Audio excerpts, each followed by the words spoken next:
The Iron Giant was released in 1999 and was directed by Brad Bird. It was based upon the novel of the same name and was published in 1968 and written by Ted Hughes.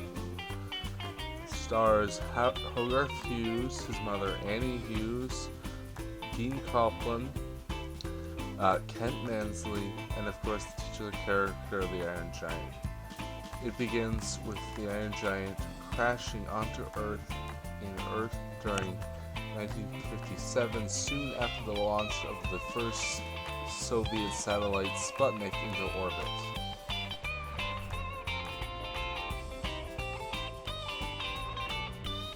Soon we have Hogarth Hughes saving the Giant from an electric grid, preventing him from being killed, which then wipes his mind from the killing machine he was. So now Hogarth and Dean befriend him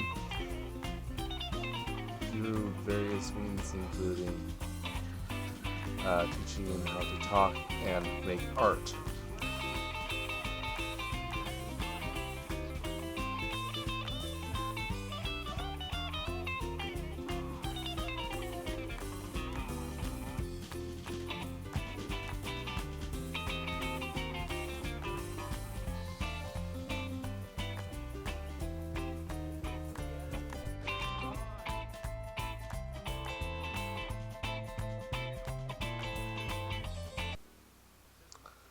However, soon the army discovers the Giant and attacks him,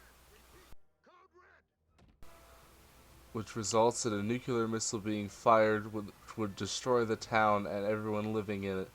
But the Giant sacrifices himself in order to save the town.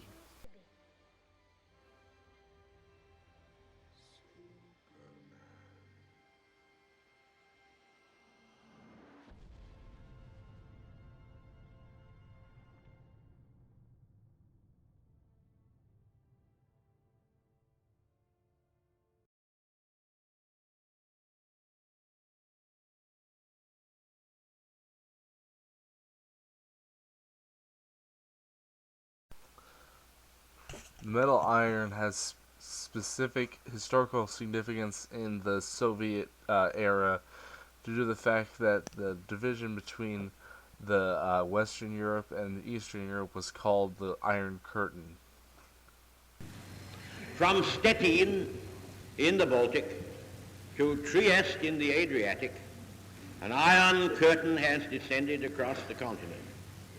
Behind that line lie all the capitals of the ancient states of Central and Eastern Europe: Warsaw, Berlin, Prague, Vienna, Budapest, Belgrade, Bucharest, and Sofia. All these famous cities and the populations around them lie in what I must call the Soviet sphere. So the Iron Curtain is related to the Iron Giant in this story. Also, Soviet era space technology in 1957 was ruled by Sputnik, which is seen in a related shot as Sputnik is in space and the Iron Giant comes from space, showing that they are related, probably allegorical for each other. However, the Iron Giant does not stay as a Soviet symbol for long, as he is turned into somewhat of a child by the electric grid when he tries to eat it. The electric grid in this situation is being used in order to fulfill entertainment purposes such as capitalist television. So when he goes from this imposing figure to that of a child, it's because of his exposure to capitalist electricity. Hogarth exposes the Giant to ideas on related to capitalism in America, with especially Superman, whose catchphrase is literally truth, justice, and the American way. And as such, the Iron Giant adopts his symbol, which makes it when he loses it later, it's when he loses his Americanness, and then he reacquires it for his final heroic act of sacrificing himself to save the town. Additionally, this gives him a Jesus-like or Christ-like role in which he is also sacrifices himself for the many and then is revived later.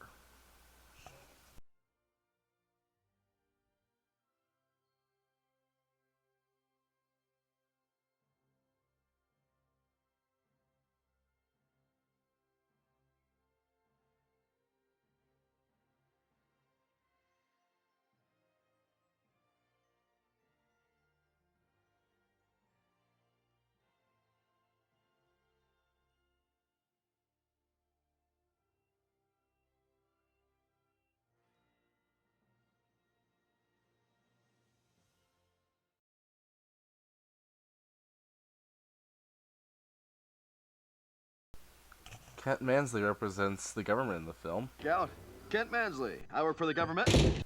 And also the man as well.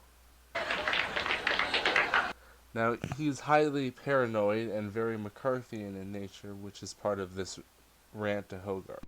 You know, Hogarth, we live in a strange and wondrous time. The atomic age. But there's a dark side to progress, Hogarth. Ever hear of Sputnik? Yeah, it's the first satellite in space. Foreign satellite, Hogarth. And all that implies. Even now, it orbits overhead. Boop, boop, watching us. We can't see it, but it's there. Much like that giant thing in the woods. We don't know what it is or what it can do. I don't feel safe, Hogarth. Do you? What are you talking about? What am I talking about? What am I talking about? I'm talking about your gold-armed security, Hogarth! While you're snoozing in your wooded jammies back in Washington, we're wide awake and worried. Why? Because everyone wants what we have, Hogarth. Everyone. You think this middleman is fun, but who built it? The Russians, the Chinese, Martians, Canadians? I don't care! All I know is we didn't build it, and that's reason enough to assume the worst and blow it to kingdom come. Now, you are going to tell me about this thing, you are going to lead me to it, and we are going to destroy it before it destroys us! He also takes his pride and his willingness to destroy anything else to the point where he's willing to risk a child's life just to destroy this unknown threat. Kent! He only reacts defensively. If you don't shoot, he's harmless. You gotta tell the general. This is all your fault, Beatnik. If you hadn't have Would you interfered shut in up this and thing- listen? You gotta make them stop. The Giant's got the kid with him. I'll take care of it.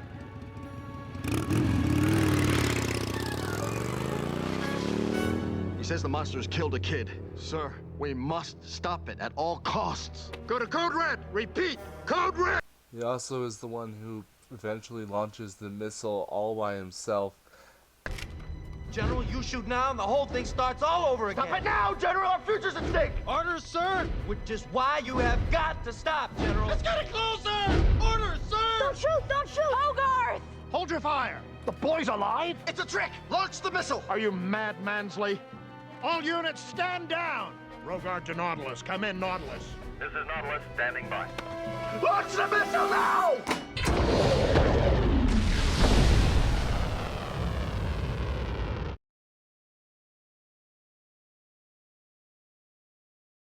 Hands over your head, deep low to the ground. Time to duck and cover, the bombs are coming down.